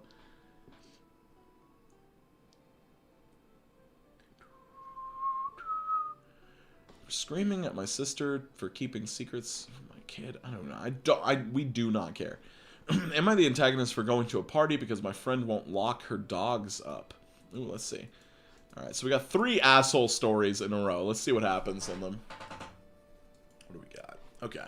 Would I be the antagonist if I traveled while my wife took care of a 3-month-old baby? Hello! I, 28 male, work at a company that has headquarters based in Europe. My team at work, 6 people total, is being flown out to Europe for 2 weeks to coordinate and prepare a product launch with our colleagues there. While we are there, my team wants to do some sightseeing, hiking, etc. I have not had the opportunity to experience another country before or travel to this extent. The issue is that our new company announced this, the issue is that after our company announced this trip, we found out that my wife, 29 female, is pregnant. We are very excited for this new adventure. The trip will be around the time that our baby is 3 months old. My wife thinks this is not a good time to go on this trip. It is possible for me to do this work remote, so it's not that I have to go to Europe. My wife will not be working at this time, so childcare is not a concern. Our in-laws both live within 10 minutes, so we are also not without a child support system in the 2 weeks. I am conflicted because on one hand, I would love this experience, but also I know it would be unfair to leave my wife to take care of the child for 2 weeks while I'm away having fun. Reddit, would I be the antagonist if I still went on this work trip? Yeah, you would. You absolutely would. It sucks because, like, I don't know. It really depends on how often you go on trips for work. Like, I don't know. If I had the opportunity to go on a trip to Europe and I knew that that was probably never going to happen in my life outside of that, I would be conflicted about it. But I don't know. It's just like, since you have the option to do it remote, the kid's 3 months old. Like, you don't even know how difficult taking care of this kid is going to be because it's not even born yet. So I would definitely err on the side of like, hey, I want my relationship to work out. I want my kid to grow up well. Like, it sucks. It's definitely a shitty situation, but you kind of just gotta stay home and not go on that trip. I don't know. What do you guys think? Save up money and bring your wife? I don't know. I don't know if I'd want to bring a 3-month-old on a train. On a plane. Easily, asshole. 3 months old mean the baby is likely not sleeping through the night and needs feeding all the time. True! Yeah, dude, if you're, like, getting woken up at 3 a.m., you're gonna kind of have to do that shit in shifts. Wife is so vulnerable at that time. Facts, dude. One parent alone with a 3-month-old is scary. Sleep deprivation is no joke, and God forbid your wife shakes the baby from sleep deprivation. Or just any of the other side effects of sleep deprivation. That was a really good point to bring up, by the way. Alright, so yeah, this guy's an asshole. Well, he's not necessarily an asshole. See, this is one of those would I be the asshole situations. So he didn't actually do the bad thing yet. He was just asking. Would I be... Okay, wait. This one's kind of long, but let's do a short one first. Am I the antagonist for not going to a party because my friend won't lock her dogs up? Let's click into it. My friend, 27 female, and... Oh. My 27 female friend, 28 female, hosted a party last night for our group of friends and spouses. She is a self-described dog mom, cringe, and takes her dogs everywhere. Just kidding. She can do what she wants, but I find that aspect of her a bit obnoxious and would have disassociated myself from her a bit over it. Wow. Oh, a bit. She would have disassociated herself a bit. When I got the invite, I shot back a text asking her if her dogs were going to be locked up while everyone was over. She said no, she didn't plan on it. I didn't respond after that. I didn't go to the party. I had about 5 come over texts from her last night that I initially ignored. Why, dude? Just fucking explain. I responded to one of them that I won't be making it. She responds, "You're the only one from the group not here," and she asked why I wasn't coming. I told her why. She lets me know that she isn't going to change who she is and that her dogs are sweet and that I'm an asshole for taking it otherwise. So was I. What's your fucking explanation of why you don't like these dogs? Like, you're gonna need a good reason if this is actually how you feel about this situation. Because I feel like, I don't know, any sort of like family party or house party I've been to where there's like a dog in the house, I've never seen a person at that party been like, oh, is somebody gonna lock this dog up? They just like pet the dog or whatever. So if you can't give me a good explanation of like, if you have like a fear of dogs or like if you had a trauma with dogs, like that would make more sense. But this, yeah, it just does not make a lot of sense with this level of context.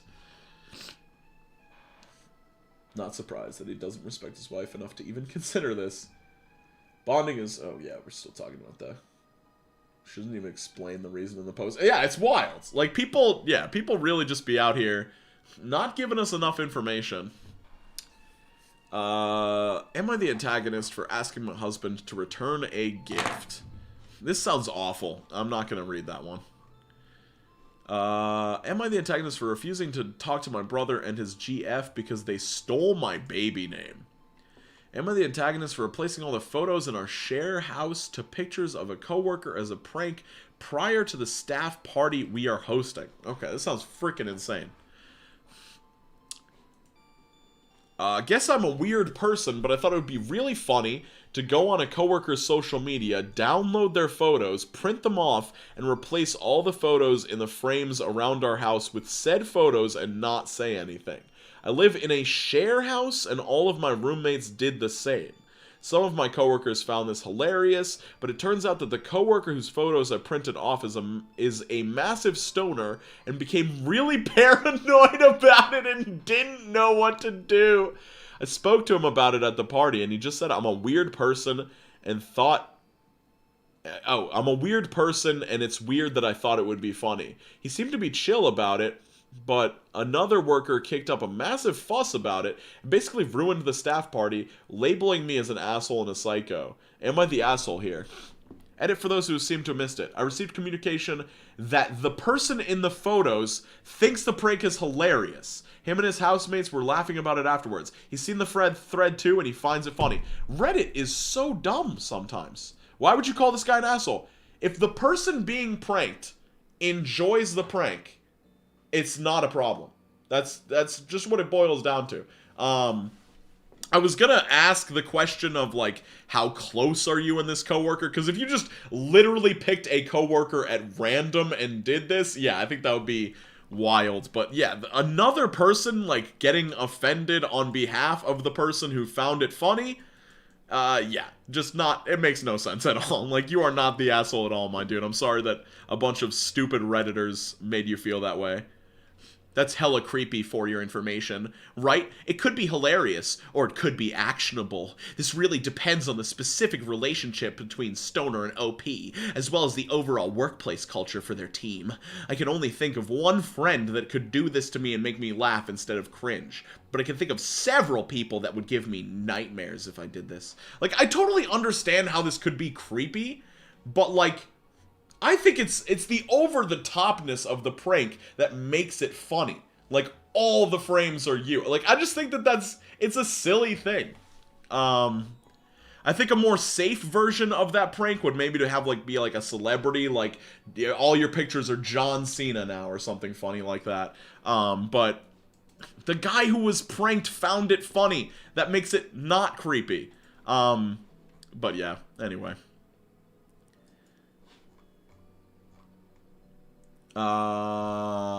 They stole my baby name. Oh, gosh. Okay, we're getting into baby stuff again. Am I the antagonist for refusing to talk to my brother and his GF because they stole my baby name? So, my twin brother, male 23, and his GF, female 21, are going to have a baby, and they found out that it's going to be a girl. So, oh, twin brother, bro. So when they asked about what they would name their baby, they said they were going to plan on naming the baby Amelia. Now, I wasn't happy about this, but I wanted to give them a chance to explain themselves. So I asked why they would give their baby that name. My brother's GF said that she has a coworker with that name and that she loved it because of how unique and quirky it is. This really upsets me, and her reasoning for giving that name made me even more angry, because I was hoping to name a future daughter of mine Amelia after a late childhood friend who passed away from cancer when we were 12. Her name is extremely important to me because Amelia and I made a promise that if she was going to pass away, I would name my daughter after her so she could be remembered and would be officially part of my family. It's even worse in my opinion, because this is no secret, and my brother knows about this promise, and I've even talked about it multiple times beforehand. So I voiced my disagreement over the name, and then told them why I didn't like for them to give their baby that name, and I asked if there was any way they could pick a different name for their baby, but they told me that I was being entitled about it, and said that they weren't going to change their minds about it because I don't have the right to claim that name, especially since they were having a daughter first, and they don't even know if I'll ever have a daughter in the future anyways. My brother did try to compromise by stating that he'll be the one to uphold that promise for me, and that he'll make sure that Amelia will be properly remembered. But I told him that won't work because I was the one that made Amelia make that promise. Okay, yeah. However, in the end, they insisted on naming their future daughter Amelia, and I just walked away in anger over the whole thing. I haven't talked to them in about a week. Like, I don't know, man. I guess you can call this person an asshole, like Reddit did that. But it's like the brother knew that there was this whole connection with the name Amelia. This kid died of cancer when she was 12. Like, I understand that it's, like, extremely emotionally intense and can sort of, like, fog your judgment, but it just makes no sense that if the brother knew about this, he wouldn't be just like, oh, well, my sister already has plans to name her first kid Amelia, or their first kid, I don't even know.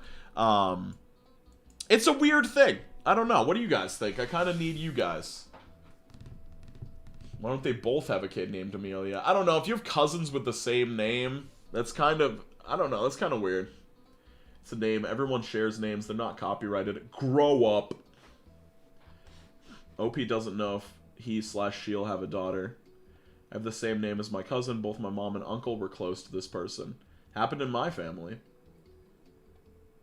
Absolutely being entitled. And Amelia is not even unique. That's kind of true. But yeah, I don't know. It's totally okay for me in the chat to have different opinions about this. But it just seems, yeah, I don't know. Yeah, I'm not sure. I don't really know how to feel about it. My gut reaction, like just, you know, gut feeling is that I don't know, with the information in his head for the brother of knowing that there was already this plan in place, I don't know, you're honoring a 12-year-old that died from cancer, like, for some reason, and I know it's the emotional intensity of it that is probably fogging my judgment. For some reason, I just can't detach myself from that, you know? But it's probably fake. Bob coming through with the most based opinion possible. Do you have any idea how many people in my family are named James? LMAO. My sister had kids in the same year, and they have very similar names, and the kids are besties. I think similar is fine. I think she has a special reason it's not fair for the brother to agree. I feel like her sister-in-law would be pissed if she does name her future kid Amelia, so IDK. For me, it's an important part that For me, the important part is that the brother already knew about the importance of the name. It's an appeal to emotion. Was the brother also close to Amelia? They were twins. True. Only I can be... Well, no, but they asked for the reason. She asked for the reason at the beginning and said that the only reason they wanted that name is because it was cute and unique. Yo, Grayson! Thanks for the 10 bucks. I might be ending kind of soon because my throat is being weird, but I'll try to get a couple more stories out for you. That's mad generous of you, dude. I got 4 cousins with the same name, Hugo. Yeah, there's a lot of similarly named people in my family as well. I assume the reason she made the promise is fake. I knew 3 kids in the same family. Jaden, and Jaden. That is absolutely horrible. I don't like that at all. That is so confusing.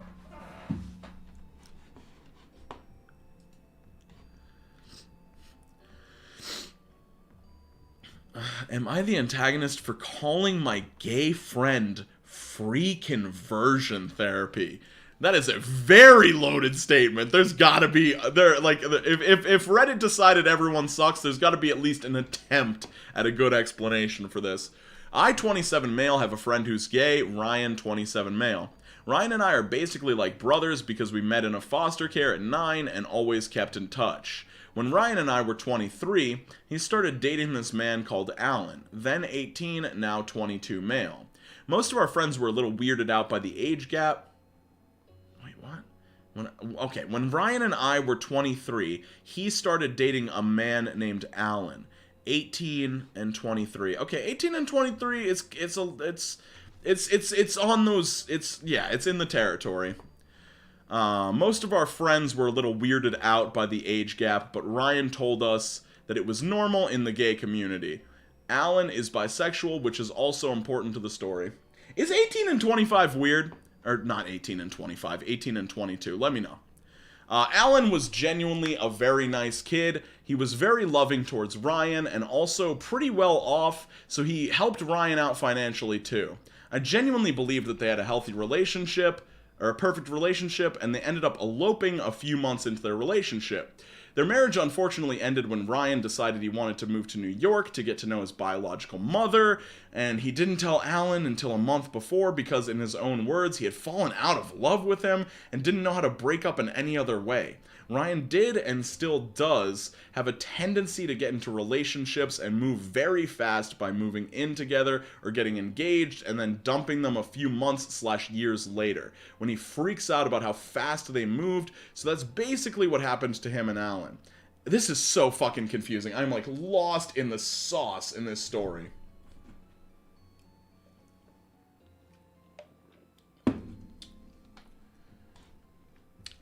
Half your age plus 7 is the rule, I've been told. I remember that being a thing when I was like a teen. But does it really work for everything? So let's say you were 14 years old. Oh wait, if you're 14, half your age plus 7 is 14. So fucking that was like the magic number. I couldn't have picked a better number. Anyway, Alan was 20 at the time and it absolutely devastated. So Alan got left by Ryan like out of nowhere. I felt horrible for him, and I met up with him from a lunch a week after Ryan had left, where he told me that he would never date a man again. He had a religious upbringing, so he believed what happened with Ryan was his punishment, and that he was going to stick to women now on because of that. I understand how you could make this connection in an emotional moment or whatever, but it's probably going to fade away. If you're actually bisexual, your attraction to men is probably going to continue, you know? I recently ran into Alan again, and we grabbed a coffee together to catch up. I jokingly asked him if he was still not dating men, and he said that he was sticking to his word and told me he had a girlfriend. Later that day, Ryan called me, and I told him I ran into Alan. Ryan thought Alan was overreacting when he said that he wouldn't date men anymore, but when I told him Alan was with a woman, he found it hilarious. I said word for word, you were basically free conversion therapy for him. He didn't find that funny and he hung up on me. He sent me a text later saying that it wasn't my place to make that joke and that I was making light of the trauma that gay people have in conversion therapy.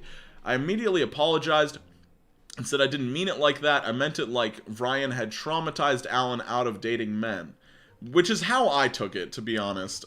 Which is something Alan has said before. He refused to accept my apology until I say that what I said was wrong, but I don't think it was after I clarified what I meant. Ryan put Alan through a lot of emotional trauma, and no one has ever called him out on it before, which I think is wrong. God, this is so confusing! I understand how they came to the everybody sucks, because this isn't that long of a story, and yet my brain is like completely fucking melted from that thing. God damn it. Who is that? I'm from the year 2041. I hate you right now. Because I saw something move behind me earlier. I don't know if it was just like a shadow or like something weird with my camera, but I actually thought that somebody was behind me when you typed that in chat. What do you guys think? Did you guys like process that story? Yeah, they definitely shouldn't have doubled down on it. I think that was like a weird thing to say. Like, I don't really like this Ryan person in the story for kind of, like, I don't know, breaking up with this person out of nowhere, and, but, I don't know, it's kind of, I don't even know. This is, like, personal drama that should probably just, like, stay between people. Like, I don't know, this didn't need to go to Reddit. Sometimes, yeah, I like, not even that this didn't need to go to Reddit, but just, I think sometimes there are too many details in a story, and I think this story is, like, too short. Like, we do not have all the information that the OP has about this, and I think that some of their information is coloring the way that they are, approaching it.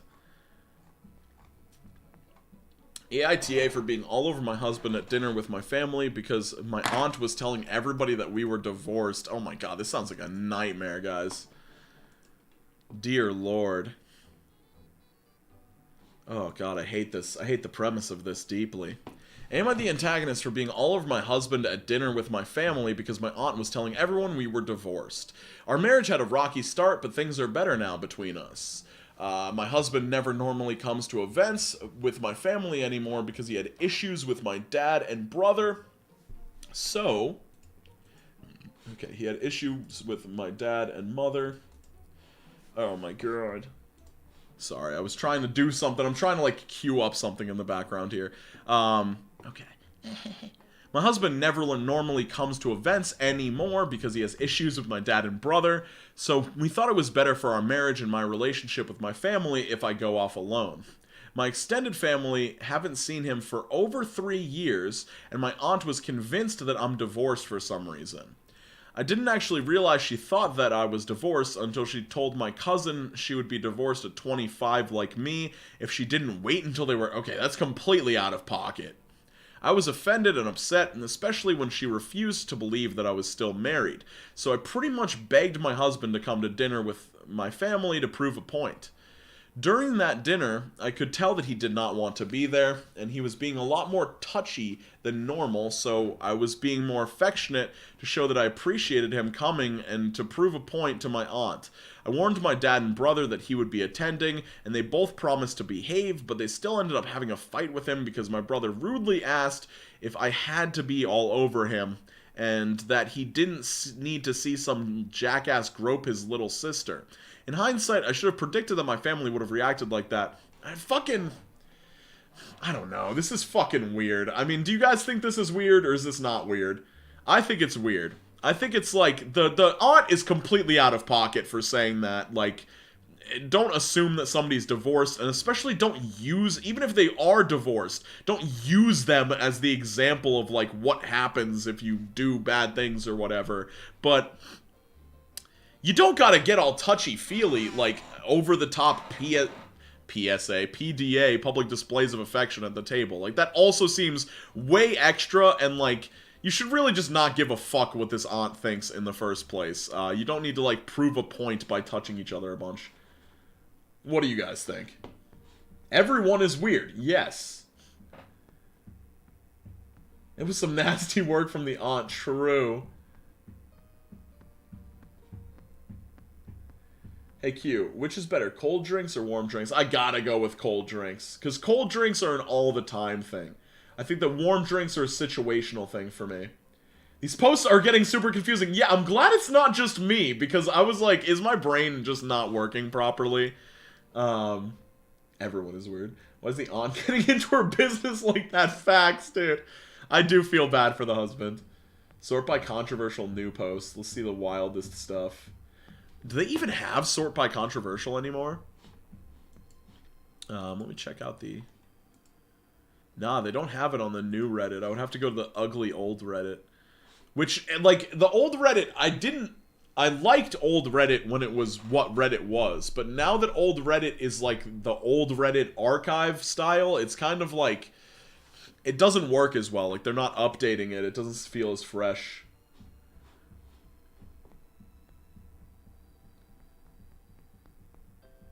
I feel bad. I feel bad that they feel like they have to defend their relationship. Yeah, that's not a good position to be in. Dylan, Daniel, and I are watching this on a Discord call. Could you do a Chills voice? Update. Am I the asshole for telling my fiance that my friend's trauma is more important than her comfort? There you go. I hope Dylan and Daniel enjoy that. And you. Warm does heavily depend on the drink, though. I'm talking about, like, a warm Coca-Cola, baby. Sorry, I was trying to do something earlier. One sec, guys. We got this. I believe in us. I believe in us. Do you guys believe in us? Alright, I got this. I'm so good at my job.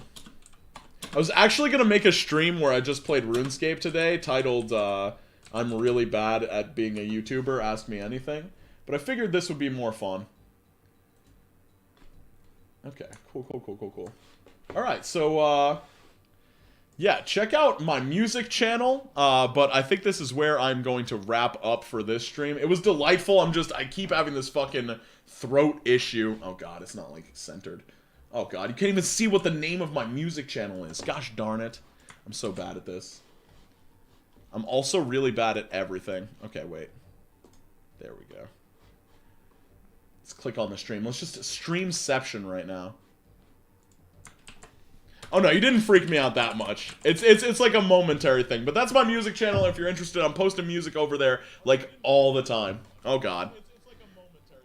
It's like a momentary thing. I'm such a silly guy. Anyway, I like you guys a lot. Stay hydrated. Take care of yourself and the people around you as best you can. Skate on the best abilities, and I'll see you super soon. Thanks for hanging with me.